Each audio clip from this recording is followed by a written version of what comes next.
Introduction. They were in middle of a jungle.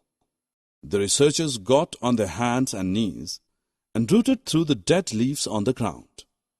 They watched carefully for flora and fauna of the place. Some of the plants were exotic. They had come across some plants that were not commonly found. Did these belong to the endangered species?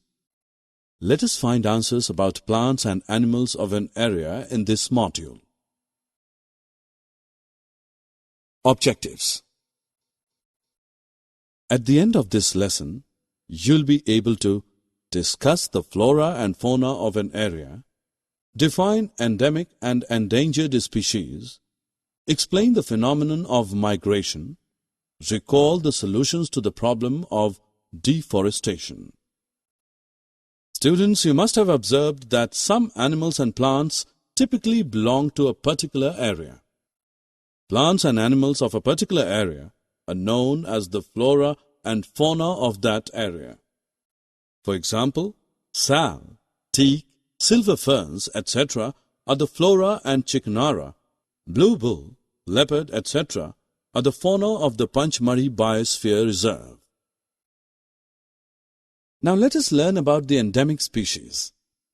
For you to know a species is a group of populations which are capable of interbreeding. Members of a species have common characteristics. Let me ask you a simple question. Do you find an apple tree growing in the South India? No. Apple trees are usually found in the northern parts of India. Thus, species of plants and animals which are found exclusively in a particular area are called endemic species. They are not found anywhere else. A particular type of animal or plant may be endemic to a zone, a state, or a country. We are the two endemic flora of the Sanctuaries Biosphere Reserve. We are the endemic fauna of this area. What factors lead to make them an endemic species? Well, humans are the main reason. The destruction of their habitat, increasing human population, and introduction of new species may affect the natural habitat of endemic species and endanger their existence. You must have heard about dinosaurs. They existed hundreds of years ago, but are extinct now. Many of the animals and plants have become extinct, whereas some are on the edge of extinction. Species whose numbers are diminishing to a level that they might face extinction are known as the endangered species. Survival of some animals has become difficult because of disturbances in their natural habitat. You would be wondering if there is any record of the endangered species. Well, Red Data Book is the source book which keeps a record of all the endangered animals and plants. Children, let us learn what does the term migration mean.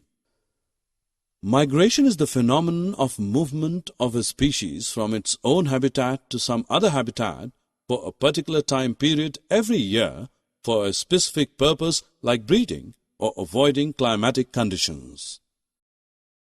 We get many things from forest. Gum, resin, jute and paper are important products. Can you think of any alternatives available for paper?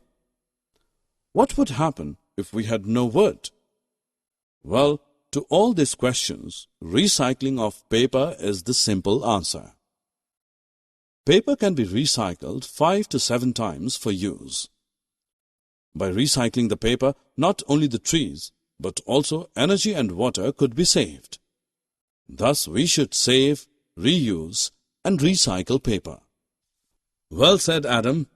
But recycling the paper is a measure just for controlling the deforestation temporarily. Can you suggest any permanent solution to the problem of deforestation? Yes, it is reforestation.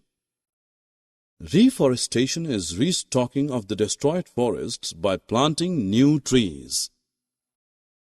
Summary. Let us summarize what we have learned.